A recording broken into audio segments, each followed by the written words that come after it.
Bismillahirrahmanirrahim. Assalamualaikum warahmatullahi wabarakatuh. Alhamdulillah wassalatu wassalamu ala Rasulillah wa ala alihi wa sahbihi wa mawalah wa la hawla wa la quwwata illa billahi wa ba'd. Alhamdulillah, di malam hari ini kembali kita bisa duduk di Masjid Muhajirin. Salawat dan salam kita hadiahkan kepada Rasul kita Nabi besar Muhammad sallallahu alaihi wa ala alihi wasallam.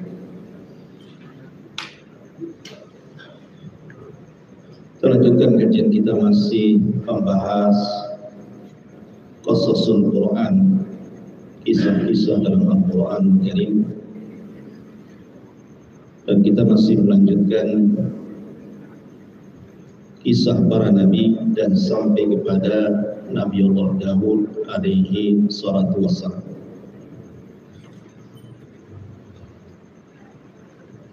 Ketika Al-Quran Karim hampir sepertiganya bicara tentang kisah-kisah para nabi dan umat-umat terdahulu,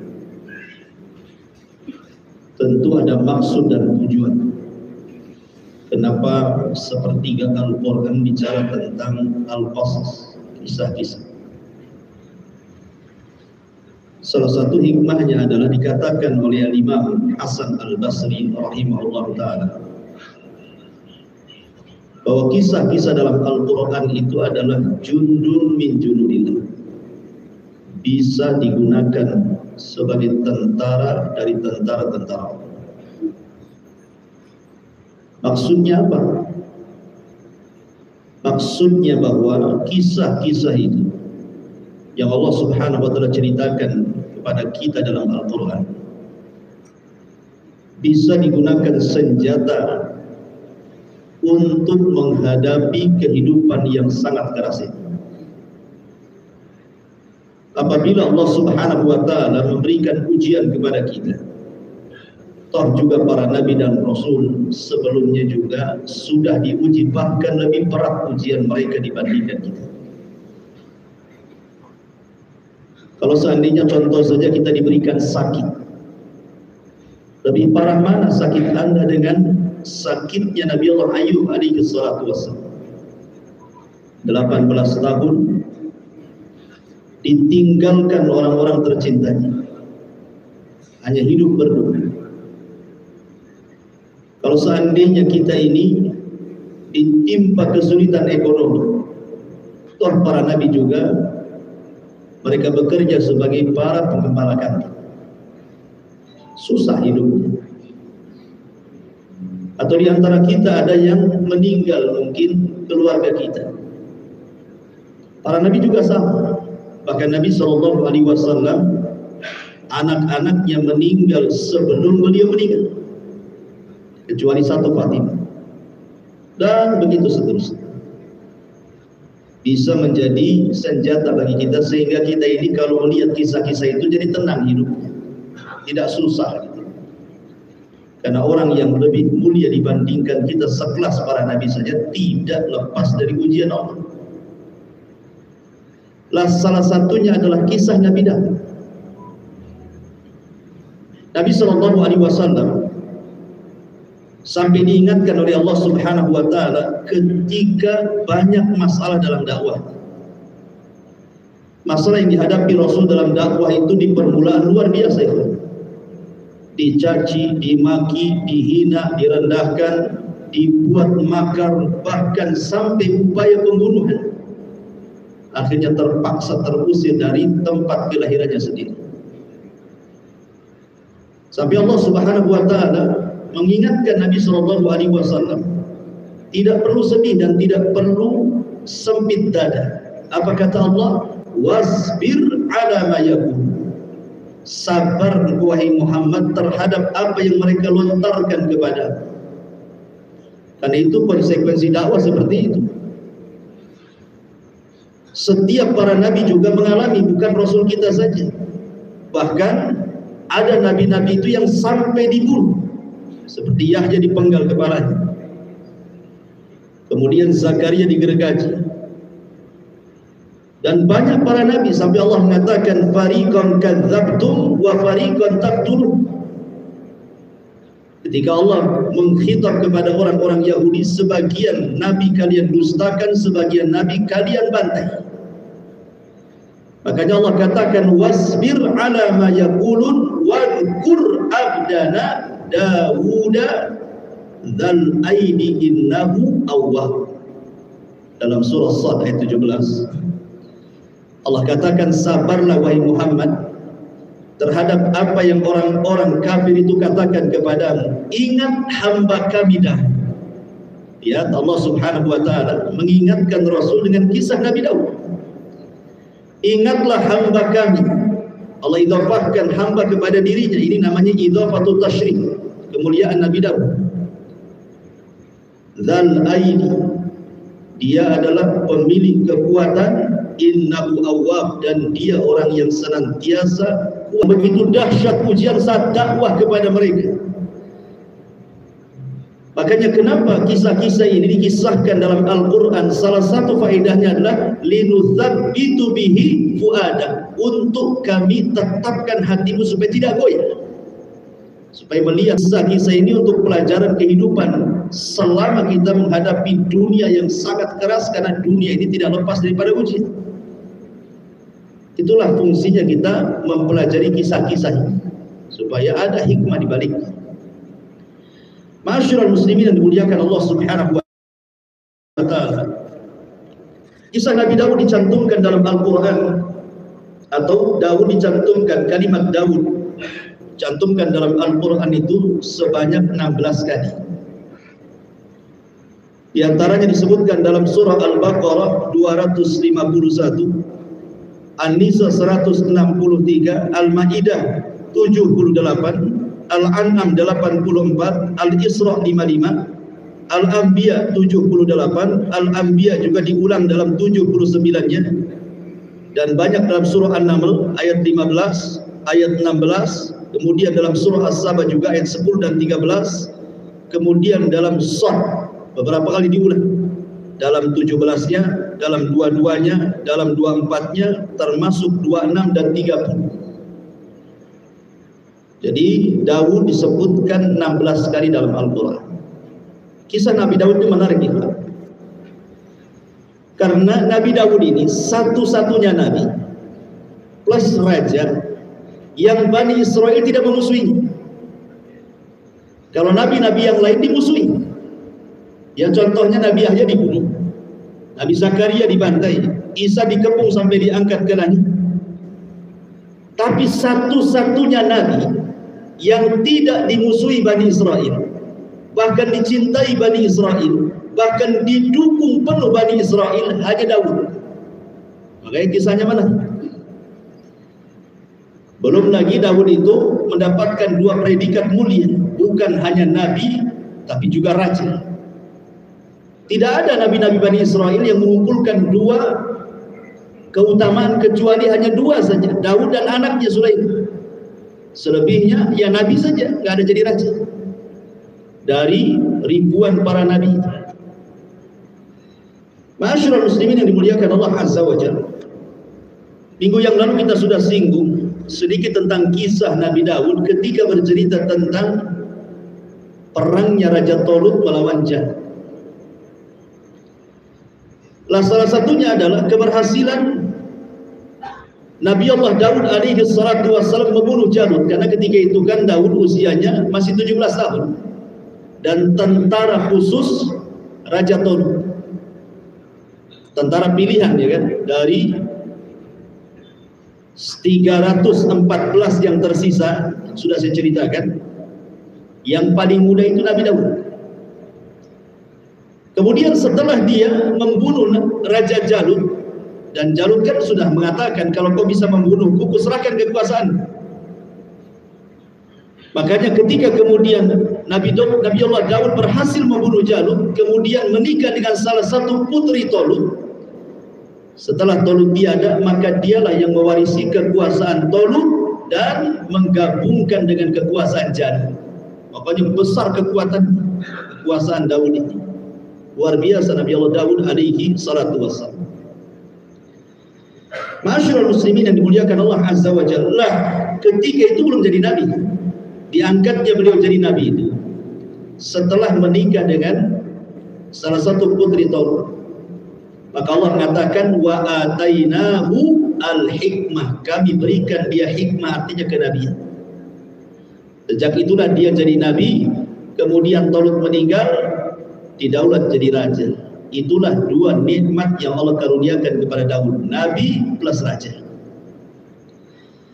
Kita mulai dari surah An-Naml ayat 15. Allah Subhanahu wa taala berfirman, "Wa laqad atayna Dawuda wa Sulaimana 'ilma."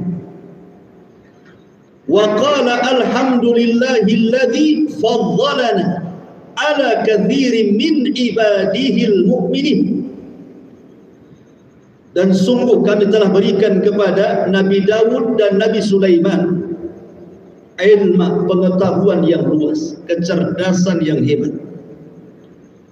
Kemudian mereka pun bersyukur akan karunia itu dan mengatakan alhamdulillahilladzi faddalana ala katsirin min ibadihil mu'minin. Segala puja dan puji hanya milik Allah yang telah mengutamakan kami dari kebanyakan dari hamba-hambamu yang beriman. Ketika para ulama memberikan catatan kepada ayat ini, ada 8 catatan. Nikmat apa yang Allah karuniakan kepada Daud itu? Secara singkat saya katakan, yang pertama, Allah Subhanahu wa taala anugerahkan kepada Nabi Allah Daud kekuatan ilmu, kuwatul ilmu, kekuatan ilmu, kecerdasan, pengetahuan yang luas sekali. Makanya Allah mengatakan dalam surah Al-Baqarah, wa 'allamahu mimma yasha, dan kami ajarkan dari hamba-hambaku, kata Allah, sesuai dengan kehendak Allah. Jadi ilmu itu rizki. Sama dengan harta juga rizki. Ada orang yang cari harta dari pagi sampai malam, keringat panas, keringat dingin, kaki di atas, kepala di bawah, walaupun nggak ada ya. Ini istilah saja. Saking capeknya dia kerja, gaji hanya untuk sekali gaji, sekali makan. Tapi ada yang hidupnya ongkang-ongkang bahasanya, duduk-duduk saja, tahu tuh rekeningnya gendut saja. Ya memang harta itu rizki kan dari Allah. Tetapi yang namanya harta itu diberikan kepada orang yang Allah cintai ataupun orang yang Allah tidak cintai. Dua-duanya Allah kasih. Beda dengan iman. Iman itu tidak Allah beri kecuali kepada yang dicintai saja. Jadi tidak perlu bangga banyak harta itu. Karena harta itu bersyirikat antara mukmin dan kafir masalah. Begitu juga ilmu. Ada orang belajar bodoh terus, nggak cerdas gitu. Tapi ada orang yang sebentar saja belajar, Allah anugerahkan kecerdasan luar biasa. Jadi salah satu nikmat Allah adalah ketika diberikan karunia ilmu seperti Nabi Daud, Allah berikan ilmu yang luas sekali, kuwatul ilmu. Ini yang pertama. Yang kedua, kuwatul badan, kekuatan badan, kekuatan fisik. Nabi Daud itu kuat fisiknya. Buktinya umur 17 sudah bisa mengalahkan raja raksasa jadul. Kalau bukan kekuatan fisik apa namanya? Karena kalau perang itu kan harus kuat fisiknya. Perang dulu kan bukan zaman sekarang main nuklir gitu. Perang dulu ya hadap-hadapan, harus nampak fisiknya.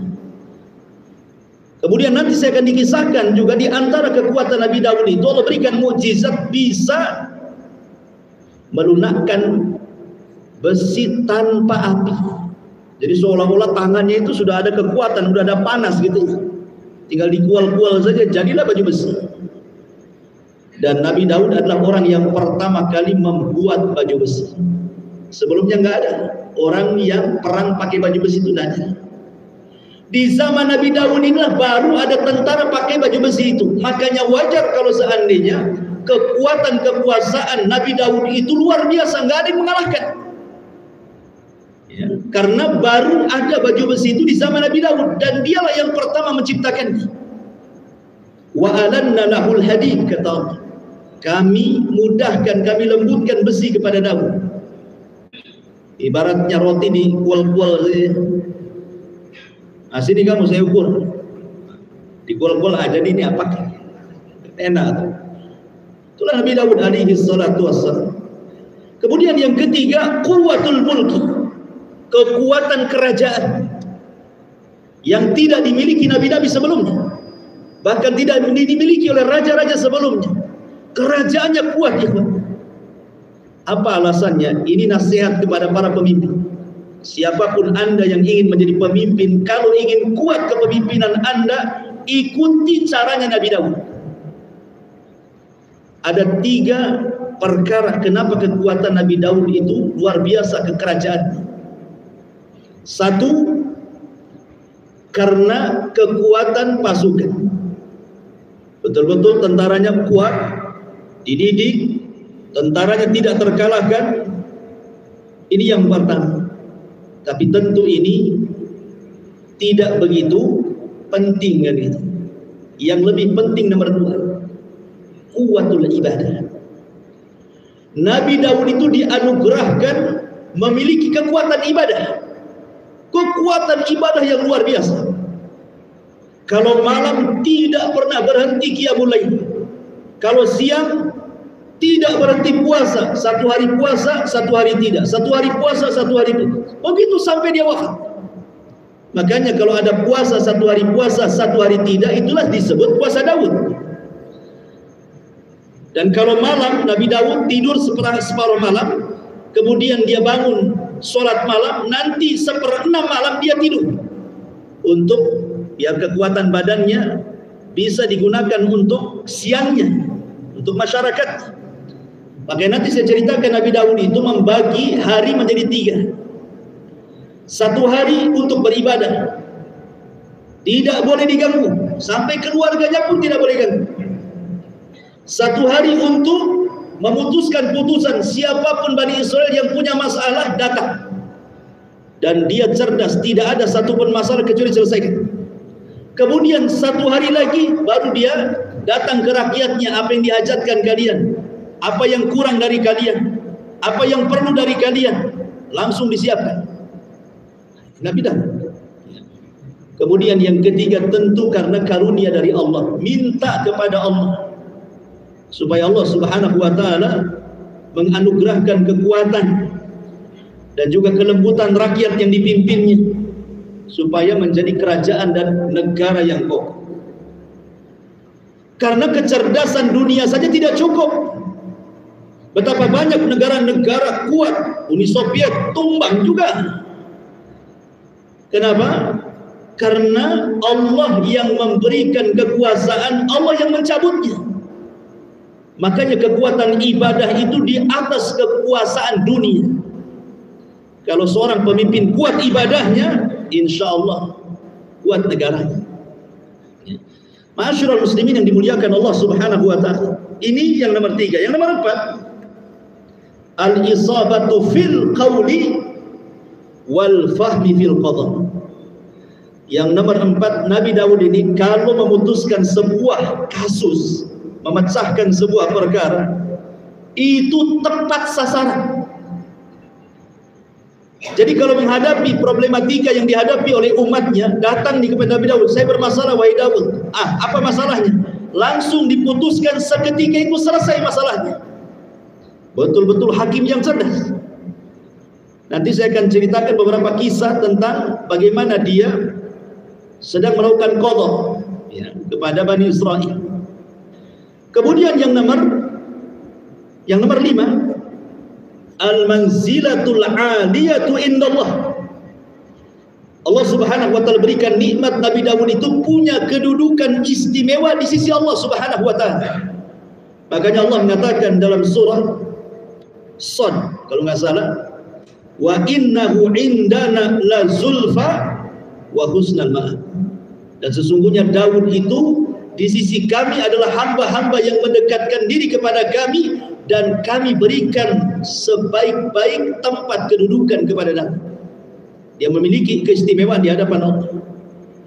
Kemudian yang nomor 6, al-barakatu fil waqti. Betul-betul waktunya itu berkah. Nah, ini yang kita minta. Karena sebaik-baik orang itu yang umurnya panjang dan diberkahi kehidupan. Buat apa umur panjang kalau nggak berkah? Manjang-manjangin hisab saja di akhirat kan itu. Mendingan pendek tapi berkah. Tapi kalau seandainya panjang berkah, alhamdulillah.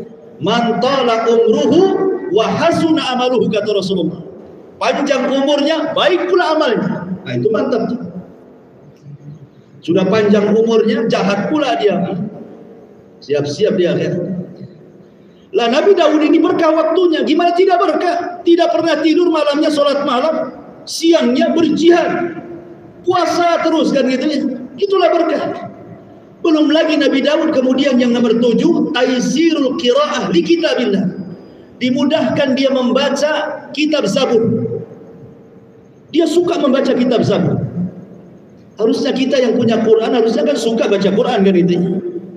Dan lebih daripada itu yang nomor 8, dianugerahi sautun hasan, suara yang sangat indah. Tidak ada nabi yang diberikan suara melebihi keindahan suara Zabur yang ketika Daud membacanya. Sampai-sampai ada yang mengatakan Daud itu memiliki 70 suara.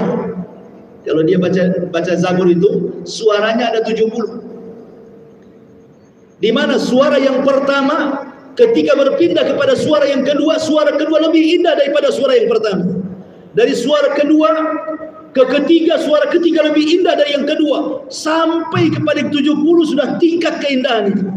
Sampai indahnya terpengaruh tuh burung-burung, gunung-gunung, sampai punya pengaruh. Burung datang dari mana-mana, itu disebutkan dalam Quran tuh. Saking indahnya kalau dia baca Zabur, burung itu entah dari mana-mana datang berkumpul di sekitar Nabi Daud, ikut bertasbih, bersiul. Sampai-sampai gunung cemburu. Ya Allah, kok burung-burung kok boleh bersiul-siul di samping Daud bertasbih bersama dia? Masa saya tak boleh? Kata Allah, boleh. Akhirnya setelah dapat izin, gunung pun ikut bergema. Suara gunung beda dengan suara burung, daduk-daduk gak karuan. Kan gitu. Makanya nanti saya sebutkan ayatnya bagaimana gunung dan burung itu terpengaruh dengan suara Zabur. Maknanya bahwa kitabullah Al-Quran juga sama. Dan itu kan kitab langit. Bisa mempengaruhi siapapun yang mendengar bacaannya. Jangankan kita, Nabi saja terpengaruh dengan Quran yang diturunkan kepadanya. Suatu ketika Rasulullah memanggil siapa? Memanggil Abdullah ibn Mas'ud. Wahai Abdullah ibn Mas'ud, bacakanlah ayat-ayat dalam Al-Quran kepada. Kata Abdullah ibn Mas'ud, oh gimana ya? Agak segan dia. Kenapa? Bagaimana saya harus membaca Al-Quran? Rasul kan Quran turun kepadamu, katanya. Kata Rasul, baca saja. Akhirnya dibaca. Sampai ketika itu dia baca surah An-Nisa. Ketika dia membaca ayat, فَكَيْفَ إِذَا جِئْنَا مِنْ كُلِّ أُمَّةٍ بِشَهِدٍ وَجِئْنَا بِكَ عَلَى هَؤُلَاءِ شَهِيدًا. Kata Rasul, hasbuk, cukup.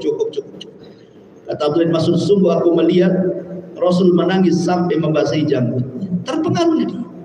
Padahal Quran turun sama Nabi itu. Jangan Nabi.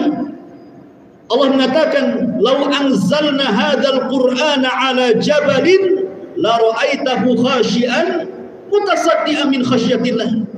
Kalau tuh Quran ini turun ke gunung, gunung itu akan bergetar. Ada pengaruh Quran kepada gunung. Bahkan juga ketika Nabi sedang sholat subuh, kemudian membaca surat, datang pula jin itu nyasar ke kebun kurma. Dengar pula dia. Apa kata jin? Aman Nabi, kami beriman. Terpengaruh jin dengan bacaan Quran. Jadi kalam Allah itu dibacakan kemana saja alam semesta ini ada pengaruhnya. Cuman heran, ada orang yang dibacakan Quran, kita ini tenang-tenang saja. Kok nggak ada pengaruh? Tak getar-getar juga hati kita ini. Kenapa tuh? Boleh jadi mungkin lebih keras hati kita dibandingkan gunung itu. Dan Allah mengatakan tsumma qasat qulub. Kemudian mengeraslah hati kalian, bahkan lebih keras dibandingkan batu. Ma'asyiral muslimin yang dimuliakan, inilah catatan ulama ketika memberikan catatan pada surah An-Naml ayat 15. Nabi Allah Daud alaihi salatu wassalam, di antara ciri-ciri fisiknya disebutkan oleh Muhammad ibn Ishaq, seorang ulama sejarah, dari Wahab ibn Munabbih, kana Daud alaihi salatu wassalam qasiran. Daud itu orangnya pendek, tidak tinggi. Kemudian azraq al-ainain, biru kedua matanya. Kemudian qalilus sya'ri, rambutnya tidak lebat, jarang-jarang. Tetapi tahirul qalbi wa naqi, hatinya bersih sekali. Ini yang paling penting, karena Allah tidak pernah memandang fisik. Allah itu hanya memandang hati dan amalan saja. Innallaha la yanzuru ila suwarikum wala ila amwalikum walakin yanzuru ila qulubikum wa a'malikum. Allah tidak memandang fisik kalian, harta kalian, yang Allah pandang itu hati dan juga amal kalian. Ketika Nabi Allah Daud diangkat menjadi nabi dan juga menjadi raja, maka semakin kokohlah nilai sebuah dakwah. Karena dakwah ini akan mengencang, akan menguat kalau didukung dengan kekuasaan. Ya kan? Lihat ketika Syekh Muhammad ibn Abdul Wahab didukung oleh Raja Saud ketika itu. Dari kabilah kecil akhirnya berkembang jadilah Arab Saudi sekarang. Ketika dakwah didukung oleh kekuasaan, mudah menyebar. Tapi ketika dakwah berseberangan dengan kekuasaan, biasanya susah untuk menyebar. Ibrahim tidak didukung Namrud, akhirnya terusir dari Irak, hijrah ke Palestina. Nabi Musa alaihi salatu wassalam tidak didukung Fir'aun, hijrah ke Madian. Nabi SAW tidak didukung Abu Jahal, hijrah dari Mekah ke Madinah. Makanya kalau dakwah itu bergandeng tangan dengan penguasa, maka akan mudah menyebar. Dan beruntunglah seorang penguasa kalau bergandeng tangan dengan ulama, selamat dia hidupnya. Ma'asyiral muslimin yang dimuliakan Allah Azza wa Jalla. Lah Nabi Allah Daud alaihi salatu wassalam, saya ulang dari awal, adalah sebagaimana disebutkan oleh Al-Imam Ibnu Asakir rahimahullahu ta'ala, diberikan oleh Allah Subhanahu wa ta'ala dua keistimewaan yang tidak dimiliki nabi-nabi Bani Israel, raja dan juga nabi. Ma'asyiral muslimin yang dimuliakan Allah Azza wa Jalla, sebagaimana para nabi yang lainnya, mereka mengemban tugas dan diberikan mukjizat. Tapi Nabi Daud juga diistimewakan oleh Allah Subhanahu wa ta'ala yang tidak banyak diistimewakan oleh para nabi yang lainnya, oleh Allah kepada para nabi yang lainnya, kecuali hanya beberapa nabi saja. Apa itu? Diturunkan kitab langit. Kan tidak semua nabi turunkan kitab langit kan itu. Sebanyak itu para nabi, 124.000 nabi. Kan yang diturunkan kitab langit itu hanya terbatas kan? Ada yang mengatakan pertama Adam, yang kedua Syith, yang ketiga Idris, yang keempat Ibrahim, yang kelima Musa, yang keenam Daud, yang ketujuh Isa, dan yang terakhir Rasul kita Muhammad SAW. Adapun kepada Adam, Idris, Syith, Ibrahim, kemudian Musa, Allah turunkan suhuf namanya. Kemudian Musa ditambahkan lagi dari suhuf Taurat. Kemudian Nabi Daud turun Zabur kepadanya. Nabi Isa turun Injil kepadanya. Rasul kita turun Al-Quran. Kan hanya terbatas, tidak semua. Hanya nabi-nabi ini saja kan. Selebihnya nabi-nabi itu mengekor kepada nabi-nabi yang diturunkan kitab, seperti nabi-nabi Bani Israel ketika mereka berdakwah yang mengikuti ajaran Taurat yang diturunkan kepada Musa alaihi salatu wassalam. Seperti Nabi Daud juga sama, dia ngikut kepada Taurat walaupun punya Zabur, karena dalam Zabur itu tidak ada hukum-hukum. Zabur itu kinayah daripada kitab Raqa'iq, hanya sekedar melembutkan hati, wejangan-wejangan, nasihat-nasihat. Tidak ada diceritakan hukum-hukum sholat, zakat, puasa, karun, tidak ada. Makanya dia paling tipis dari kitab-kitab yang diturunkan kepada ulul azmi yang paling tipis itu ya Zabur itu. Karena sifatnya taranum, dia kayak syair dilagamkan gitu saja. Untuk melembutkan hati, nasihat-nasihat, itulah isinya kitab Zabur itu. Lain dengan Taurat, Injil, Quran itu kan penuh dengan hukum-hukum. Makanya sebelum turun Injil, maka hukum-hukum yang berlaku adalah hukum Taurat. Mulai daripada Daud, kemudian Sulaiman, sampai terakhir kepada Isa. Isa tidak mengikuti Taurat karena turun padanya Injil. Ya. Ma'asyiral muslimin yang dimuliakan Allah Subhanahu wa taala. Lah Zabur ini turun kepada Nabi Allah Daud, dan saya katakan tadi, Nabi Allah Daud ini dimudahkan untuk membaca Zabur. Dan orang suka kalau Daud membaca Zabur karena indah suaranya. Dan ini pelajaran bagi kita ya.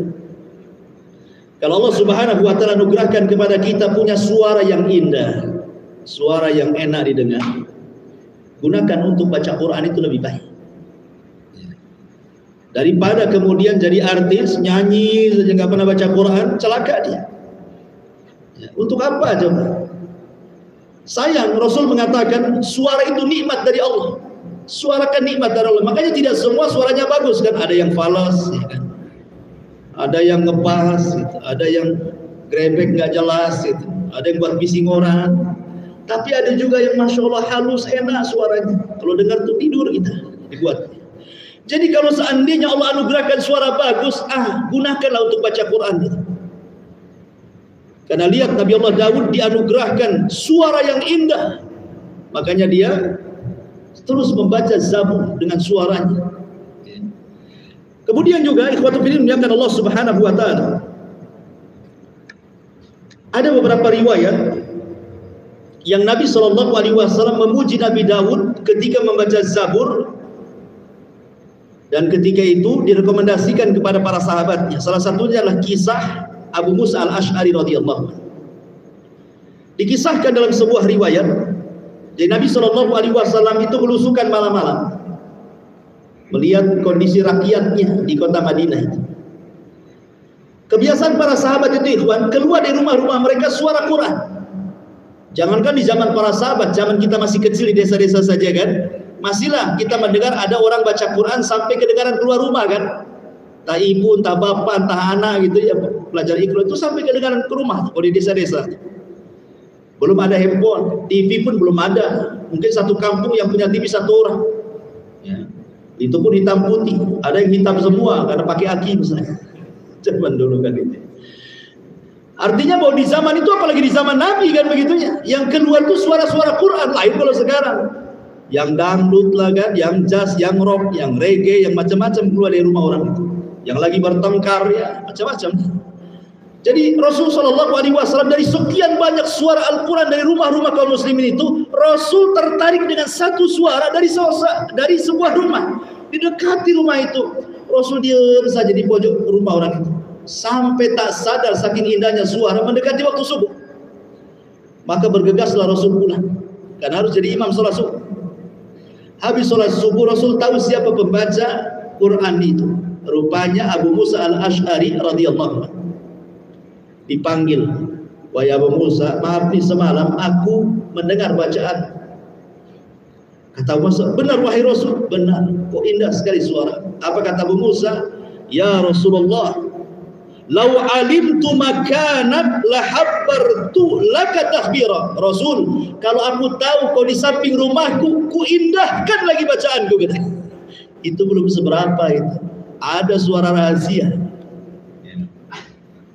Ma'asyiral muslimin yang dimuliakan Allah Azza wa Jalla. Kemudian Rasul mengatakan kepada Abdullah ibn Mas'ud, kepada Abu Musa al-Ash'ari radhiyallahu an, laqad ra'aitani wa ana astami'u li qira'atikal bariha laqad utita mizmaran min mazamiri ali Daud. Apa kata Rasul? Wahai Abu Musa, sungguh Allah karuniakan kepadamu suara yang indah saat baca Quran, persis seperti Daud membaca Zabur. Rasul mengait-ngaitkan suara Abu Musa dengan suara Nabi Daud, saking indahnya Nabi Daud itu. Tetapi wajar Abu Musa itu dari kabilah mana? Kabilah Ash'ariyun, kabilah yang ada di Yaman. Dan Nabi SAW paling paham dengan kabilah Asy'ariyun itu. Kalau seandainya sedang berperang nih, kan yang terlibat banyak kabilah. Ada mungkin 10, 15, 20 kabilah, mungkin 30 kabilah terlibat perang kan. Kan kalau istirahat di malam hari kan gelap tuh. Mana satu kabilah ini, kabilah itu, kabilah ini. Nggak tahu mereka istirahat di mana. Tapi Rasul mengatakan, wallahi inni la a'lamu maudi al-asy'ariyina indal jais. Demi Allah aku tahu di mana letak kabilah Asy'ariyin ketika berkumpul dengan tentara. Kenapa Rasul paham? Padahal gelap-gelap. Karena kabilah Asy'ariyun kebiasaan mereka kalau malam mereka suka tahajud dan mereka punya langgam Al-Qur'an khas yang sangat indah. Ya Rasul tahu Asy'ariyun dari situ. Sedang baca Quran mereka di sana. Begitulah, makanya Abu Musa al-Asy'ari wajar kan dari kabilah Asy'ariyun kan itu. Memang dikenal suaranya indah-indah. Kembali ke pembahasan. Lah Nabi Allah Daud alaihi salatu wasallam, Allah katakan dalam surah As-Saba ayat 10. Walaqad ataina Dauda minna fadla. Dan sungguh telah kami berikan kepada Daud karunia yang banyak dari kami. Nabi Allah Daud alaihi salatu wassalam diberikan karunia kekuasaan yang luar biasa. Tadi saya sudah katakan bukan hanya tentaranya kuat, tapi juga dicintai Bani Israel. Tidak ada satupun Bani Israel yang berani kepada Daud. Justru mereka senang. Betul-betul puas mereka dipimpin oleh Daud, sekaligus dia nabi mereka. Jadi Nabi Daud itu betul-betul berdakwah kepada Bani Israel ini sampai ke sanubari hati Bani Israel sehingga mereka beriman semuanya. Makanya dalam kerajaan Nabi Daud itu luar biasa kenikmatan dilimpahkan oleh Allah Azza wa Jalla. Itulah firman Allah Azza wa Jalla, "Walau anna ahlal qura amanu wattaqau lafatahna 'alaihim barakatin minas sama'i wal ardh." Kalau seandainya sebuah negeri itu beriman dan bertakwa, kami hujani dengan berkah dari langit dan dari bumi. Tapi kalau seandainya sebuah negara itu banyak dustanya kepada Allah, ya wajar gempa sana, tsunami sini, puting beliung sana, gitu ya, banjir sini, macam-macam. Ustadz, itu kan hanya alam saja, gempa itu mungkin lempengan, bergeser, makanya gempa. Secara teori ya. Tetapi Allah yang mengatakan dalam Al-Quran, ma asaba min musibatin fabima kasabat aydikum wa ya'fu an katsir. Tidaklah satu musibah ditimpakan oleh Allah kecuali karena maksiat tangan kalian. Itu Allah yang mengatakan. Jadi ada bagian maksiat di situ. Makanya musibah kemudian didatangkan kepada mereka. Untuk apa coba musibah itu didatangkan? Di ayat yang Allah mengatakan la'allahum yarji'un, agar mereka kembali. Itu diingatkan tuh sama Allah tuh, agar kembali. Makanya kenapa kemarin kita terjadi gerhana kan? Kita terjadi gerhana, alhamdulillah kita sholat. Sering saya ingatkan, biasanya kalau habis gerhana terjadi musibah di mana-mana. Karena gerhana itu bukan hanya peristiwa alam semata, ikhwan. Gerhana itu satu tanda yang Allah kirim kepada kita, kata Rasul, liyukhawwifa bihi ibadah, untuk menakut-nakuti hambanya. Takut nggak ditakut-takuti itu? Masalahnya ditakut-takuti, tak takut pula dia masalahnya. Harusnya kalau habis gerhana ditakut-takuti itu ya yang nggak sholat rajin sholat, yang nggak baca Quran rajin baca Quran, yang tadinya durhaka kepada orang tua minta maaf sama orang tuanya, dan begitu seterusnya kan, supaya yang tadinya Allah mau timpakan musibah itu tak jadi. Seperti kisahnya siapa? Kaumnya Nabi Yunus. Yunus berdakwah kepada kaumnya Nainawa di Irak, nggak ada yang beriman. Marah dia. Awas saja kalian, tunggu 3 hari, adab Allah menimpa kalian. Yunus pun pergi, padahal belum dapat izin dari Allah. Ketika Nabi Yunus sudah tidak ada, terasalah tanda-tanda musibah itu akan turun kepada orang-orang Nainawa. Kemudian mereka pun menyesal akan kehilangan Nabi Yunus yang pergi. Mereka pun bertobat semuanya. Nabi Yunus tidak tahu kalau kaumnya sudah tobat semuanya itu. Akhirnya Allah angkat lagi azabnya, gak jadi. Ya. Tapi Nabi Yunus kan sudah pergi. Zaman itu tidak ada HP. Kalau ada HP kan tinggal udah turun belum azabnya. Enggak ada. Mana tahu? Tahu-tahu Nabi Yunus diuji oleh Allah, belum disuruh meninggalkan kaum, dia meninggalkan kaum. Terpaksalah dia harus terlempar di tengah-tengah lautan. Dimakan ikan kan itu. Masyaallah muslimin yang dimuliakan Allah Subhanahu wa taala. Dan kita tahu bahwa kalau ada orang ceramah, biasanya kan sebelum ceramah itu ada kata-kata amma ba'd. Sering ya? Biasanya khotib Jumat, biasanya setelah memberikan muqaddimah innal hamdalillah atau mungkin alhamdulillah wassalatu wassalamu ala rasulillah, nanti biasanya muqaddimah itu diakhiri dengan kalimat amma ba'du. Siapa yang pertama kali mengucapkan amma ba'du itu? Sebagian para ulama mengatakan yang pertama kali mengucap amma ba'du itu Nabi Daud. Walaupun terjadi khilaf ulama ya, ada yang mengatakan Nabi Adam, ada yang mengatakan Nabi Yakub, ada yang mengatakan Ya'rub ibn Qahtan, macam-macam. Tapi salah satu pendapat adalah Nabi Daud, karena Allah mengatakan wa faslal khitab. Itulah kalimat fasl. Ya, pemisah untuk masuk ke materi. Makanya amma ba'd. Nabi Daud lah yang pertama kali mengucapkan kalimat amma ba'd. Dan jadi syariat bagi kita setiap penceramah mesti amma ba'du kan. Kan ceramah saja orang pidato juga amma ba'du juga. Gitu. Baik, masyaallah muslimin yang dimuliakan Allah Azza wa Jalla. Di antara mukjizat-mukjizat yang Allah anugerahkan kepada Nabi Allah Daud alaihi salatu wassalam, tadi sudah saya singgung secara singkat di permulaan. Dalam surah As-Saba ayat 10-11 Allah katakan, "Wa laqad ataina Dawuda minna fadla, ya jibalu awwi bima'ahu wat-tayr, wa alanna lahul hadid. Ani'mal sabighati wa qaddir fis sardi wa'malu salihan. Inni bima ta'maluna basir." Dan sungguh telah kami berikan kepada Daud karunia yang banyak dari kami. Kemudian Allah berfirman, wahai gunung-gunung, wahai burung-burung, bertasbihlah berulang-ulang bersama Daud. Dan kami telah melunakkan besi untuknya. Buatlah baju besi yang besar-besar dan ukurlah anyamannya. Dan kerjakanlah kebajikan. Sungguh aku maha melihat apa yang kalian kerjakan. Di sini ada beberapa mukjizat yang Allah cantumkan dalam surah As-Saba 10 dan 11 ini. Yang pertama, Allah buat gunung dan burung-burung itu tunduk. Ada sebagian ahli tafsir mengatakan bahwa Nabi Daud itu paham bahasa gunung dan paham bahasa burung. Dan itu dinukilkan oleh sebagian ulama tafsir bahwa yang dimaksud kalimat bahwa Allah tundukkan kepada Nabi Daud gunung dan burung itu maksudnya Nabi Daud paham bahasa mereka. Makanya kemudian ilmu ini turun kepada Nabi Sulaiman kan gitu. Nabi Sulaiman pun dianugerahkan seperti itu, paham bahasa binatang kan itu. Bahkan lebih hebat lagi daripada bapaknya. Tapi ada yang mengatakan bahwa maksudnya gunung dan burung itu bertasbih seperti yang saya katakan di awal. Jadi kalau Nabi Daud ini baca Zabur, indah sekali suaranya. Burung-burung datang dari mana-mana ikut berkicau. Saking indahnya sampai kalah suara burung. Kalau kita kan kita kalah sama burung. Ini burung kalah sama suara Nabi Allah Daud. Makanya mereka ikut menikmati. Sampai ada kisah ini Israiliyat ya. Ya bisa diterima bisa tidak. Israiliyat ini kan kalau bahasa masakan itu bumbu untuk memperlezat kisah gitu ya. Dia bumbu saja.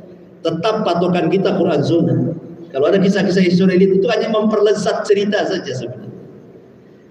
Jadi saking khusyuknya tuh burung-burung tuh mendengarkan suara Nabi Allah Daud ketika membaca Zabur sampai lupa makan, lupa minum, kemudian jatuh mati. Saking khusyuknya. Kayak anak main PlayStation, dari pagi sampai sore nggak makan, nggak minum, tahan dia di depan PlayStation. Kan gitu. Kan begitu ya. Khusyuk kayak orang pacaran. Ya, anak-anak muda yang pacaran itu di kebun tuh walaupun nyamuk segede-gede gajah itu khusyuk aja dia. Karena kalau keluar sedikit ada terang takut pula nampak orang. Jadi ada kalau orang khusyuk itu ikhwan enggak ingat apa-apa tuh sampai burung jatuh mati. Subhanallah ya. Sampai seperti itu kisah Israiliyat. Ketika Nabi Allah Daud, bahkan ada kisah Israiliyat lagi. Ini tidak perlu dipercaya, kisah Israiliyat lah. Tetapi sekali lagi Rasul mengatakan apa? Hadithu an bani Israel wala haraj. Kata Rasul, silakan kisahkan cerita Israiliyat dan tidak mengapa. Tetapi la tusaddiquhu wala tukadzibu. Jangan kau benarkan secara mutlak, jangan kau dustakan secara mutlak. Namanya kisah-kisah ahli kitab. Kalau mendukung Quran Sunnah ya kita benarkan, kalau tidak mendukung ya tinggalkanlah, selesai. Jadi ketika Nabi Daud ini baca Zabur, suara burung makin kencang, suara gunung apalagi, suara Daud kecil kalah dengan suara gunung dan juga burung. Jadi walaupun dikencangkan tetap mereka lebih kencang suaranya. Jadi ada perasaan lah, kalau seandainya aku membaca Zabur terkalahkan dengan suara gunung dan juga suara burung, apakah Allah akan mendengar suaraku? Lalu dia akhirnya Allah utus malaikat untuk membawa Daud ke dalam sebuah lubang ke dasar bumi. Dibawa Daud ke sumur sampai dalam.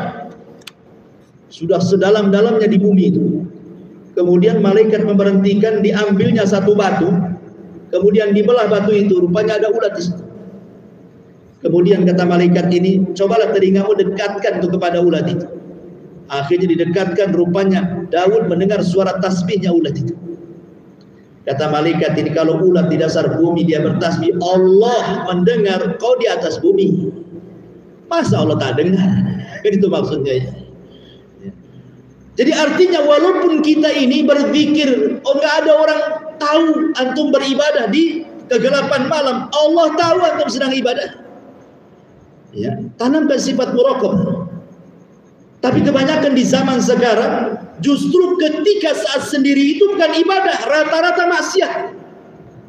Karena sekarang maksiat tidak perlu harus keluar rumah, sembunyi di kamar saja ada maksiat. Cukup ambil handphone kan itu, isi kuota, yang penting jangan lobel, maksiatlah sesuka hati di situ.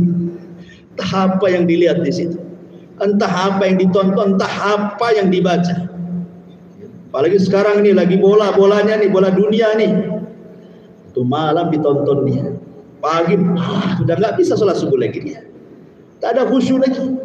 Iya yang masih sholat subuh, yang lewat sholat subuh lebih banyak dibandingkan yang sholat subuh, ikhwan. Itu pula cerita soal kunut bid'ah atau sunnah. Sudah nggak sholat, kalau disenggol masalah kunut marah di. Ma'asyiral muslimin yang dimuliakan Allah Azza wa Jalla. Jadi kesimpulannya di sini ikhwatu fiddin, bahwa Nabi Daud ingin memberikan pelajaran kepada kita dalam khalawat kesendirian kita pun, walaupun kita bisik-bisik pelan-pelan, Allah tahu bahwa kita sedang beribadah kepada Allah Azza wa Jalla. Karena bahayanya maksiat fil khalawat itu, kalau antum maksiat sendiri-sendiri. Ketika banyak orang tak berani maksiat, ketika sendirian berani maksiat, kata Allah nanti pada hari kiamat didatangkan orang yang punya pahala sebesar gunung Tihama. Gunung Tihama lebih kecil dari gunung Uhud. Gunung Uhud lebih besar gitu. Tapi kalau ada orang datang membawa pahala sebesar gunung Tihama, kata Rasul, Allah hancurkan seperti debu dihempas angin, karena dia sudah bermaksiat di kesendiriannya, kata Rasul. Dihancurkan dengan maksiat sendiri-sendiri. Naudzubillah. Baik. Kemudian juga yang kedua, di antara mukjizatnya Nabi Daud yang disebutkan dalam surah As-Saba ini, bukan hanya bisa menundukkan gunung, kemudian burung-burung, wa alanna lahul hadid. Dia pun bisa melunakkan besi, sehingga dialah orang yang pertama kali memakai baju besi, membuatkan baju besi, dan sebab itulah menjadi kuat kerajaan.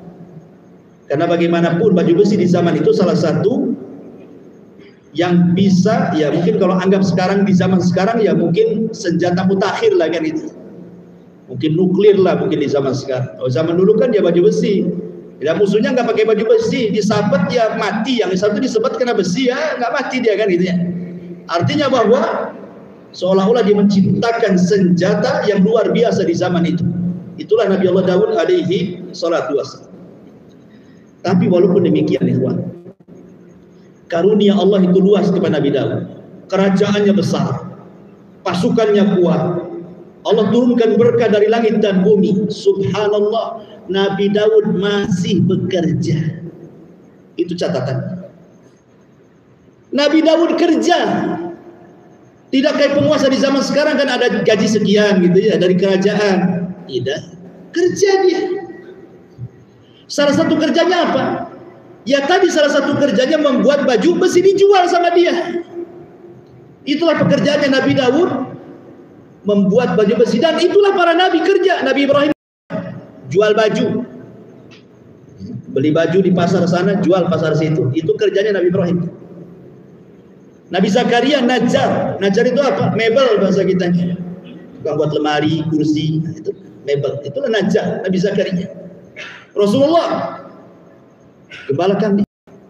Sampai ada istilah min ra'il ghanam ila riayatil ummah. Mulai dari mengembala kambing jadilah dia pemimpin umat. Jadi para nabi itu bekerja. Makanya Nabi SAW mengatakan anna atyaba ma akala ar-rajulu min kasbihi wa anna nabiyallah Daud kana ya'kulu min kasbi yadihi.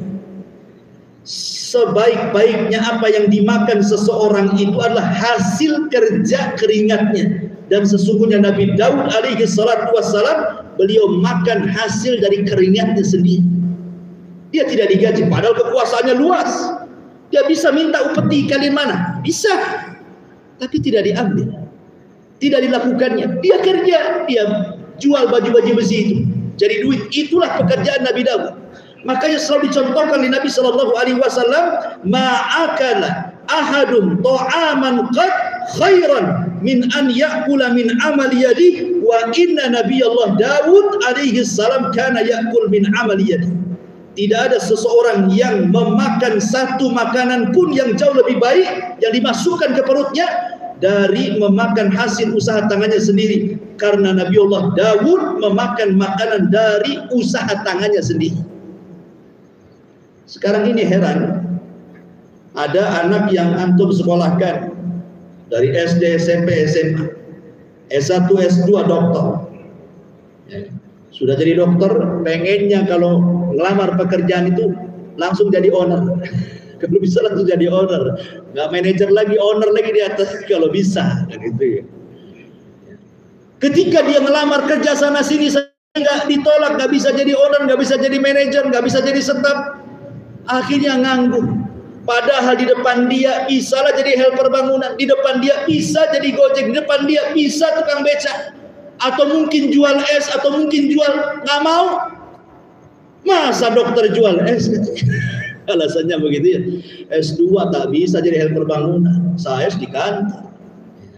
Kadang-kadang orang berpikir seperti itu. Akhirnya apa? Sudah S2 masih menyusahkan orang tua. Bu, Pak, kirimlah. Masih juga tuh anak-anak mahasiswa. Sudah selesai dari kampus saja masih minta sama orang tuanya. Masyaallah muslimin yang dimuliakan Allah Azza wa Jalla. Lihat, kalau kita lihat di sini hadis ini luar biasa faedahnya. Kita dilatih kemandirian, itulah Islam. Islam itu sudah dilatih. Makanya lihat di zaman para sahabat Nabi SAW, bahkan Rasul sendiri menjadi percontohan. 12 tahun dia sudah menggembala kambing, hasilnya bantu makan pamannya Abu Thalib dan keluarganya. 12 tahun loh ya, Rasul gembala kambing, upahnya untuk makan paman dan juga anak-anaknya, plus juga dia di situ. Itu 12 tahun. Kalau sekarang anak SD kelas 6, ya kan? Terkadang adalah di YouTube atau mungkin di televisi, ada anak kecil sudah jadi pemulung. Itu karena, ya mungkin karena nggak ada siapa-siapa kan dia, atau yang ngajari bapaknya suruh nongkrong di lampu merah kan. Tetapi kan aneh kalau orang sudah dewasa, ya sudah kuliah kan, artinya sudah cerdas dia kan. Gitu. Harusnya kan tertanam itu kemandirian, karena Islam itu mengajarkan mandiri. Ini enggak, masih mak, Pak, tolong kirim ini, apa ini? Masyaallah muslimin yang dimuliakan Allah Azza wa Jalla. Dan di sini Rasul katakan khairan, itu sebaik-baik makan. Sebaik-baik makan. Dan Nabi Allah Daud alaihi salatu wassalam sangat bersyukur kepada Allah. Makanya tadi di ayat pertama di muqaddimah dia mengatakan apa? Alhamdulillahilladzi faddalana ala katsirin min ibadihil mu'minin. Dia bersyukur. Makanya wajar Nabi Sulaiman turun, namanya anak itu tidak jauh-jauh dari bapaknya. Ketika Allah Subhanahu wa taala karuniakan kepada Sulaiman yang jauh lebih hebat lagi dibanding bapaknya, sampai-sampai Nabi Sulaiman mengatakan, "Ya Allah, kerajaan yang kumiliki ini jangan pernah kau kuasakan kepada orang setelah dan sebelumku. Cukup aku saja. Sulaiman mengatakan apa? Hadza min fadli rabbi liyabluwani aashkuru an akfur. Semua nikmat yang dianugerahkan kepadaku ini adalah semua karunia Allah untuk menguji aku, bisa nggak aku syukur ataukah aku kufur, kata Sulaiman. Orang sekaya Sulaiman, sehebat Sulaiman, masih menasabkan kenikmatan kepada pemilik nikmat. Ketika datang Ratu Balkis, ya, hadiah dari Ratu Balkis, dia kan nyurati Ratu Balkis suruh beriman. Akhirnya dibalas sama Ratu Balkis, saya tengok nih, yang ngirim surat itu betul seorang nabi. Aku hanya raja-raja yang menjajah, hanya ingin dunia saja. Kirim hadiah banyak-banyak. Dikirim hadiah banyak-banyak sama Ratu Balkis. Apa kata Nabi Allah Sulaiman? Ma'atani Allah khair mimma ata. Apa yang Allah berikan kepadaku jauh lebih baik dibandingkan apa yang kau kirim, wahai Balkis, katanya. Sulaiman tidak mengatakan apa yang kumiliki, kerajaan yang kupunya lebih baik dibandingkan kerajaanmu. Tidak, Sulaiman tidak mengatakan seperti itu. Sulaiman tetap mengatakan apa yang Allah kasih lebih baik. Ini diajari apa? Tawadhu namanya, ya. Sekecil apapun nikmat, nasabkan itu kepada Allah. Apalagi besar, nasabkan itu kepada Allah. Jangan seperti Qarun, yang ketika datang petugas zakat mengatakan, apa kata Qarun? Innama utitu min ilmin indi. Enak saja kau datang. Ini kekayaan karena aku cerdas, bukan dari Allah, katanya. Dia nasabkan kepada dirinya, sombong. Yang terjadi apa? Fakhasafna bihi wa bidaril ardh. Kami tenggelamkan si Qarun dan semua kekayaannya jadilah harta Qarun sampai sekarang. Nemu dompet harta Qarun, bunyi harta Qarun. Ya, saking kayanya, tapi Allah sia-siakan kekayaannya karena tidak bersyukur. Ma'asyiral muslimin, kemudian juga kelebihan Nabi Daud adalah disebutkan dalam surah Sad-nya ayat 17 sampai 20. Allah mengatakan wadhkur abdana Daud dzal aidi innahu awwab inna sakharnal jibala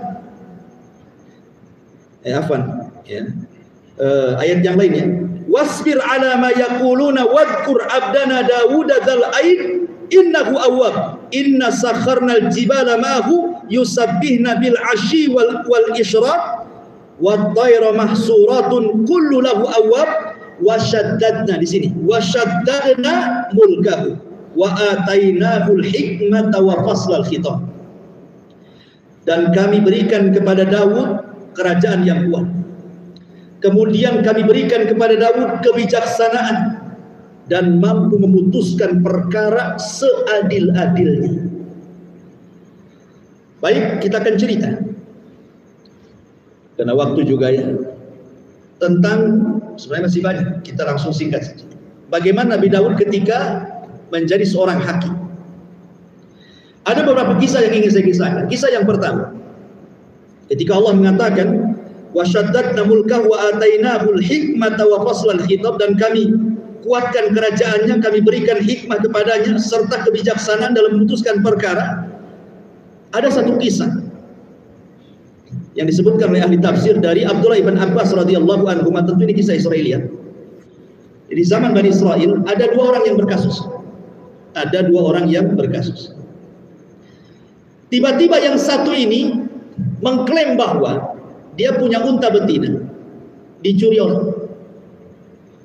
Jadi ada dua orang, satu punya unta, ya, satu tidak. Yang tidak punya unta ngomong itu unta saya. Dia yang ngambil unta saya. Masalahnya tak ada bukti.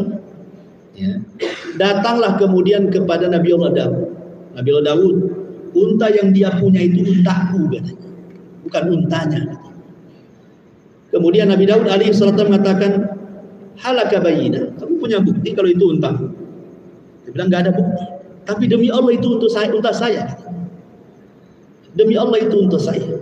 Kemudian kata Nabi Daud kepada yang punya unta, betul itu unta yang kau ambil dari dia? Oh enggak, ini unta saya. Enak saja. Jadi tidak ada yang mengalah. Tidak ada yang mengalah satu di antara keduanya. Sehingga Nabi Daud tidak tahu siapa yang zalim, siapa yang dizalimi di situ. Oke, kalau tidak ada yang mengalah, beri beberapa hari aku akan ikhtiar, mencari jalan. Ya, akhirnya istikharah malam-malam. Dalam mimpi Nabi itu wahyu ya. Allah memerintahkan Daud untuk membunuh salah satunya. Disuruh membunuh salah satu. Siapa salah satunya ini? Salah satunya adalah orang yang menuduh orang itu mencuri. Akhirnya kemudian kata Daud, Allah sudah merintahkan aku membunuh. Kok aku yang dibunuh katanya? Aku melapor sapiku diambil orang. Kok aku yang dibunuh katanya? Rupanya setelah tersingkap, Nabi Daud menceritakan, bukan kasus ini kau dibunuh, tapi karena engkau sudah membunuh bapak orang ini. Dia itu waktu membunuh orang nggak tahu. Karena di zaman itu kan nggak kayak polisi di zaman sekarang, pembunuhan sebentar aja tuh. Hari ini membunuh, malam udah ketangkap orang. Tak pakai apa Pak polisi ini, yang kesaktian. Tapi yang jelas bahwa wahyu datang kepada Nabi Daud. Sampai Bani Israel juga bingung gitu kan. Kenapa kok orang nggak bersalah dibunuh kan begitu? Akhirnya setelah kemudian Nabi Daud menceritakan, baru dia ngaku. Sejak itulah makin dicintai Nabi Daud oleh Bani Israel. Dan banyak kasus-kasus, tetapi namanya Nabi juga manusia, ikhwan. Nabi Daud pun pernah kepleset juga. Karena tergesa-gesa saat memberikan putusan. Dan itu disebutkan dalam Al-Quranul Karim. Tepatnya pada surah Shad 21 dan seterusnya. Jadi saya tadi di permulaan sudah saya katakan Nabi Daud membagi waktu hari-hari menjadi 3. Satu hari untuk ibadah, satu hari untuk memutuskan perkara, satu hari untuk melihat riak rakyatnya apa yang dibutuhkan mereka. Jadi kalau bukan waktunya minta fatwa, nggak akan dikasih, nggak akan. Mau bawa kasus sebesar apapun, kalau bukan hari dia membuka persidangan, nggak akan dipedulikan sama Daud. Karena itu sudah dibagi waktunya, begitu disiplinnya Nabi Daud. Tapi kan tidak seperti itu. Namanya kebutuhan orang kan ada yang hari ini harus selesai kan. Akhirnya diuji, diutus 2 malaikat. Seolah-olah malaikat ini punya 2 case, punya 2 masalah. Manjat pagarnya istana rumahnya Daud, padahal dingin itu apa namanya bentengnya, bisa dipanjat dia, namanya malaikat. Jangankan tembok dipanjat, terbang dia ke langit. Tapi kan dia menjelma manusia. Allah katakan kasusnya apa? Wa hal ataka naba'ul khasmi id tasawwarul mihrab. Dan apakah telah sampai kepada wahai Muhammad berita tentang orang-orang yang berselisih ketika mereka memanjat dinding mihrabnya Nabi Daud. Dia manjat ke dinding, padahal sudah dikunci. Kagetlah, tentu ada orang di dalam gitu. Kapan masuknya, dari mana kan itu? Iddakhalu ala Dawud fafazi'a minhum qalu la takhaf khasmani bagha ba'duna ala ba'din fahkum bainana bil haqq wala tushaddid wahdina ila sawa'is sirat. Ketika mereka masuk menemui Daud, lalu Daud terkejut dan ketakutan. Mereka berkata, jangan takut wahai Nabi Allah Daud, kami berdua sedang berselisih. Sebagian dari kami berbuat zalim kepada yang lainnya. Maka berilah keputusan di antara kami seadil-adilnya, dan janganlah menyimpang dari kebenaran, serta tunjukkanlah kami ke jalan yang benar, kata. Apa case-nya? Ini di sini ceritanya. Inna hadza akhi lahu 99 na'jah wa li na'jatun wahidah. Faqala aqfilniha wa azzani fil khitab. Sesungguhnya saudaraku ini mempunyai 99 ekor kambing betina, dan aku mempunyai seekor saja.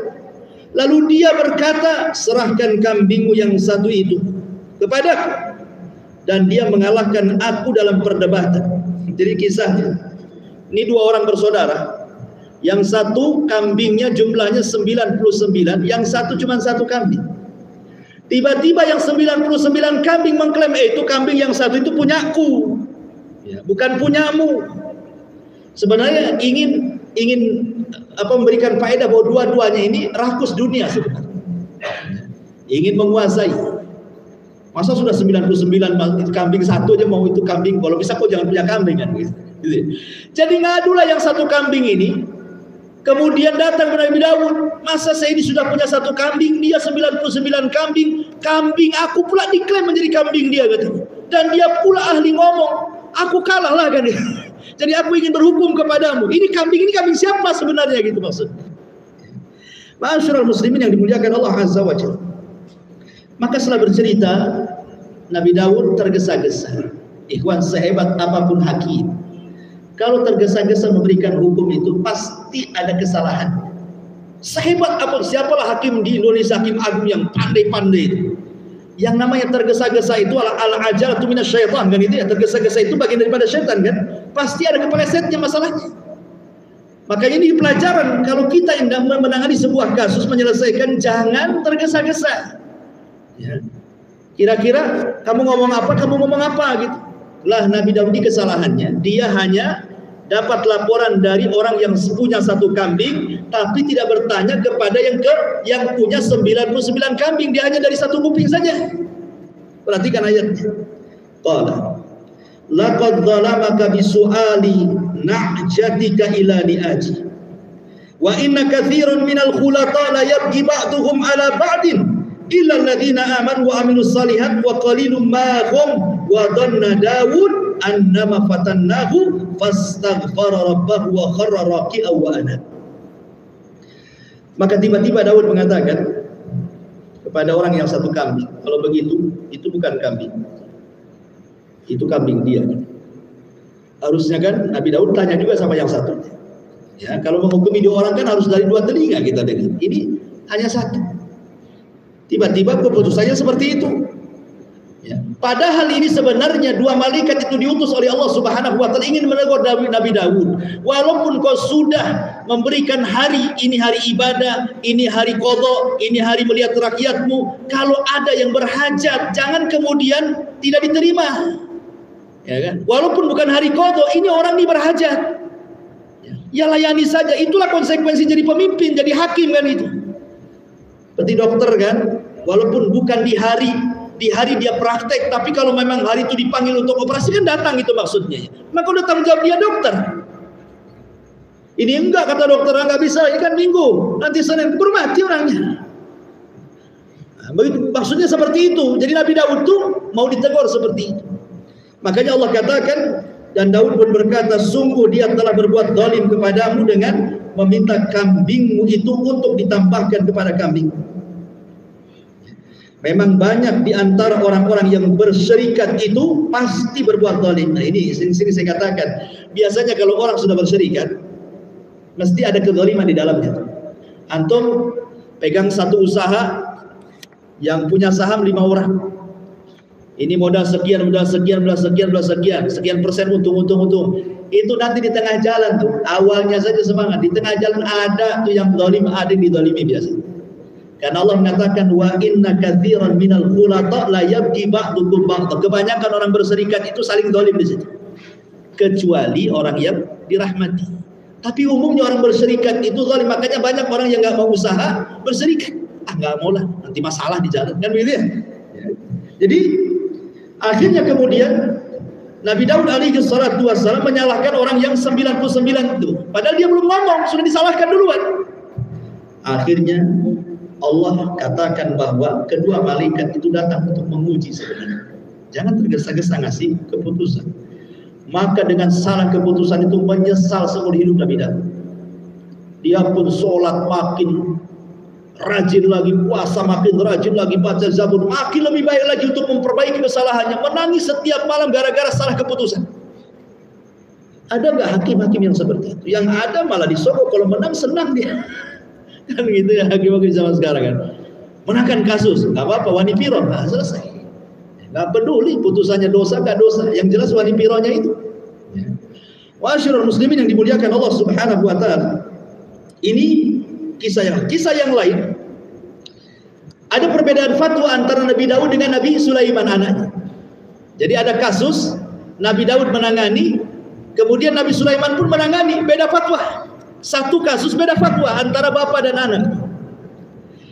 Disebutkan di dalam surah Al-Anbiya ayat 78. wa Dawud wa Sulaiman idh yahkumani fil harthi in nafashat fihi ghanamul qaumi wa kunna li hukmihim syahidin.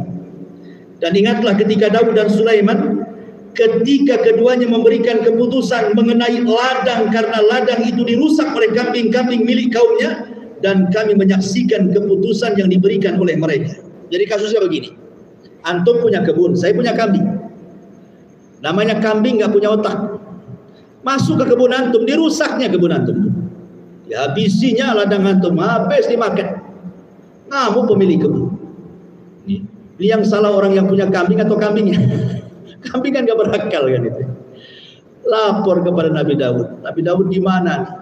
Kebun saya rusak dengan kambingnya. Gimana ini? Ya. Akhirnya kemudian Nabi Daud memutuskan agar pemilik kambing memberikan kambing-kambing kepada pemilik kebun dengan jumlah kerusakan yang dibuatnya. Ini kebun berapa? Kalau di total berapa nih? Oh, ini modal saya 100 juta nih. Ini kambing harganya berapa? 200 juta. Berarti separuh kambing kasih dia. Nah, gitu maksud. Akhirnya selesai, sudah enggak ada masalah. Datang Nabi Allah Sulaiman. Dia mengatakan, boleh enggak saya memberikan saran, kata Nabi Sulaiman. Nabi Daud senang lah kan. Namanya anaknya. Nah, menurut kamu gimana? Kata Nabi Sulaiman alaihi salatu wassalam. Makanya Allah mengatakan di sini ayat selanjutnya, fa fahamnaha Sulaiman wa kullan ataina hukman wa ilman, dan kami berikan pengertian kepada Sulaiman tentang hukum yang lebih tepat dibandingkan Daud. Daud sudah tepat, tapi Sulaiman lebih tepat, gitu maksudnya. Kan dua-duanya nabi kan itu. Dua-duanya berhukum dengan kitab Taurat. Kata Sulaiman, gini saja. Kambing-kambingmu kau tahan. Pada pemilik kebun ini kambing, orang yang punya kambing, kambing tahan oleh kamu. Kau boleh manfaatkan air susunya, tapi jangan disembelih. Cukup diambil air susunya saja. Tahan sebagai jaminan. Dan kamu yang punya kambing, kau perbaiki kebunnya. Kau tanam lagi. Dari modalmu, nanti sampai kepada semula, boleh kau ambil kambing. Gitu maksudnya. Kalau tadi kan suruh ganti rugi ya. Ini enggak. Kan enak dua-duanya.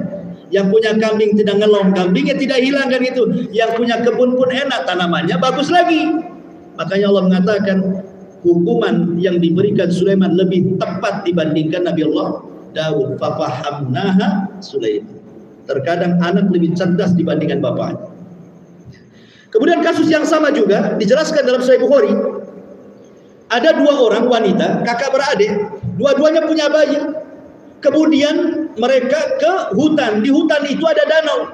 Nampaklah airnya jernih. Pengen mandi. Diletakkan pula dua bayi itu di samping danau. Mandilah ini dua ibu ini di danau. Datang serigala. Dicaplok sama serigala. Salah satu bayinya dibawa ke hutan. Hilang. Sehingga tiga satu ini bingung. Ini bayi milik siapa ini? Punya kakaknya kayak punya adiknya. Gitu ya. Rebutan. Akhirnya kakaknya berhasil mengambil bayi itu. Ini punya saya. Kata adiknya, itu punya saya. Akhirnya datanglah kepada Nabi Daud sambil nangis. Wahai Nabi Daud, ini terjadi begini-begini. Tinggal satu bayi kami. Tolonglah berikan keputusan kepada kami berdua. Ini bayi saya atau bayi kakak saya. Nabi Daud melihat dohirnya karena bayi itu dipeluk kakaknya. Kata Daud, ya itu bayi kakakmu. Kamu kan gak pegang bayi, katanya. Akhirnya datang Nabi Sulaiman. Akhirnya kata Sulaiman, bisa nggak aku ikut nimbrung putusan ini? Kata Nabi, silahkan. Maka Nabi Sulaiman mengatakan, sini bayi. Kasih bayinya sama Nabi Sulaiman. Kemudian dia ambil pedang. Gimana kalau saya putus jadi dua bayi ini? Dari pusar ke bawah, aku ambil. Dari pusar ke atas, aku ambil. Adil kan? Selesai, bagi dua. Kita bagi dua bayi. Supaya jangan ribut kan. Akhirnya adiknya menjerit dan mengatakan, ya Nabi Allah, daripada kau bunuh bayi itu, tidak apa-apa, kasihkan aja ke kakak saya. Saya nggak mau. Kata Sulaiman, berarti bayi itu milik kakak. Karena kakaknya diam saja. Karena seorang ibu ada ikatan emosional kan dengan anak. Maka dikasih sama adik. Ya, itulah ketepatan hukum yang Allah berikan kepada Sulaiman. Dari sini juga pelajarannya bahwa bagaimana seorang ayah dan anak gitu ya. Saling berikan fatwa. Terkadang anak lebih cerdas dibandingkan ayah. Dan memang keinginan ayah seperti itu, menyekolahkan anak tuh kalau bisa jangan seperti saya, kan begitu umumnya seorang bapak. Cuman anaknya pula yang tak tahu diri, bapaknya pengen dia jadi malah tak jadi gitu. Baik, yang terakhir karena sudah waktu, tentang umur dan juga wafatnya Nabi Allah Daud. Adapun umur Nabi Allah Daud, sebenarnya Allah takdirkan usianya 60 tahun saja. Tetapi kemudian dia dapat jatah umur Nabi Adam 40 tahun sehingga genap menjadi 100. Dan itu dikisahkan dalam sebuah hadis yang sahih, di mana ketika Nabi Allah Adam alaihi salatu wassalam ditakdirkan oleh Allah diberikan usia 1000 tahun setelah penciptaan Adam, selesai semuanya sujud malaikat macam-macam gitu ceritanya. Kemudian Allah beritahu sama Adam, usiamu cuma 1000 tahun saja. Akhirnya Adam pun dimimpikan umatnya. Jadi nanti umatnya yang akan lahir dan turunannya itu dimimpikan sama kita banyak sekali. Rupanya ada satu umatnya yang menarik perhatian Nabi Adam karena di dahinya ada cahaya. Dia bertanya kepada malaikat, itu siapa yang itu? Yang ada cahaya di dahinya. Kata malaikat, itu umatmu namanya Daud. Takjub Nabi Adam. Ya. Kemudian dia tanya, usianya berapa? Oh 60 tahun. Oh pendek kali. Gimana kalau seandainya ditambahkan dengan usiaku 40 tahun, biar genap jadi 100. Jadi usianya Nabi Adam sisa 960 tahun karena 40 tahunnya dikasih Nabi Daud. Akhirnya sudah. Ketika Adam sudah 960 tahun datang malaikat maut. Ya Nabi Adam, waktu matimu sudah dekat. Kamu sudah 960 tahun. Kata Nabi Adam, belum, masih ada 40 tahun. Lah kamu sudah dikasihkan kepada Nabi Daud. Oh enggak, lupa ada. Ya. Makanya kenapa turunannya disebut Al-Insan. Insan itu artinya nisyan, lupa. Jadi kalau antum lupa ya wajar. Naruh dompet lupa, wajar, antum manusia. Yang nggak wajar itu ngantar istri ke pasar, antum tinggal. Istrinya nelpon, kenapa nggak lupa saya? Itu yang masalah itu. Ya. Intinya bahwa Nabi Allah Adam alaihi salatu wassalam yang menyumbangkan usianya kepada Nabi Daud. Jadi Nabi Daud itu usianya 40 tahun. Bagaimana kisah kematiannya? Ada sebuah riwayat yang menurut Syekh Umar bin Sulaiman Al-Ashqar katanya, memang kisah ini sahih berdasarkan riwayat Imam Ahmad dalam musnadnya, dan juga Ibnu Katsir juga berkata, menyebutkan redaksi hadisnya, dan dikatakan bahwa para perawinya atau sanadnya sangat baik dan kuat, dan juga disebutkan dalam kitab Ibnu Katsir Bidayah wa Nihayah. Walaupun ada juga yang melemahkan hadis ini, ya, seperti Syu'aib Al-Arnaud melemahkan hadis, tapi Ibnu Katsir menguatkan, Imam Ahmad juga menguatkan, dan ya intinya ada perselisihan tentang sahih dan tidaknya. Bagaimana redaksi hadisnya? Di sini disebutkan oleh Imam Ahmad dalam musnadnya, kana Daud an-nabiyyu fihi ghairatun syadid wa kana idza kharaja ughliqatil abwab falam yadkhul ala ahlihi ahadun hatta yarji. Nabi Daud itu pencemburu berat. Kalau keluar rumah dikunci rumahnya. Tak boleh ada orang masuk rumah. Saking cemburunya sama istrinya. Kalau pulang keluar rumah itu dikunci dari luar. Istri nggak bisa keluar. Antum nggak kan? Kalau istri antum nggak apa-apa, kunci aja, masih ada jendela kan. Akhirnya kemudian tiba-tiba masuk gitu ya. Qala fa kharaja dzata yaum. Keluarlah di satu hari, fa ughliqatid dar, maka dia pun kunci pintunya. Fa aqbalat imra'atuhu tatalliu ila dari fa idza rajulun qa'imun wasatad dar. Tiba-tiba ada orang masuk dari mana? Sudah ada dalam rumah. Menjeritlah istri Nabi Daud ini. Daud baru pergi, datang dia. Rupanya di dalam rumah ada orang. Pintu dikunci, jendela terkunci. Bisa dari mana dia masuk nih? Masuk dia.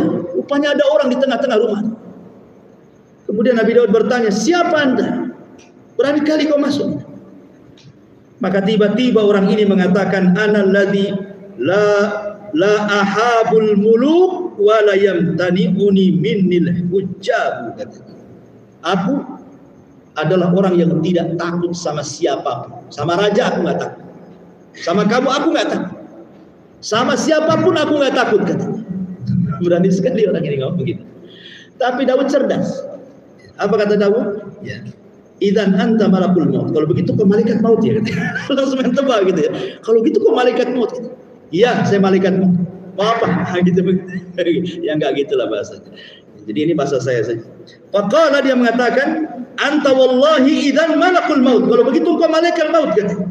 Marhaban bi amrillah, selamat datang dengan perintah Allah. Faramala Daud makan haitsu qubidatir ruhu hatta faragha min sya'r. Maka akhirnya kemudian Nabi Allah pun Daud dicabut nyawanya seketika itu, ya. Kemudian wa tala'at alaihi syamsu, ketika Nabi Allah Daud alaihi salatu wassalam kemudian sudah dicabut nyawanya, maka ketika itu matahari pun terbit. Kemudian Sulaiman berkata kepada burung-burung, naungilah jasad bapakku Daud. Datang dari burung mana-mana menggelapkan langit. Dinaungi kayak orang gerhana itu, burung ya. Kemudian setelah kemudian burung menaungi dari langit jasadnya Nabi Allah Daud alaihi salatu wassalam, maka Sulaiman mengatakan kepada burung itu, genggamlah sayap demi sayap kalian ya. Jangan sampai kalian terpisah sehingga jasad bapakku terkena matahari. Genggam ya, suruh gini saking sayap-sayapnya ya. Ini kisah kematian Nabi Allah Daud, dan ketika dia meninggal maka semua Bani Israel sedih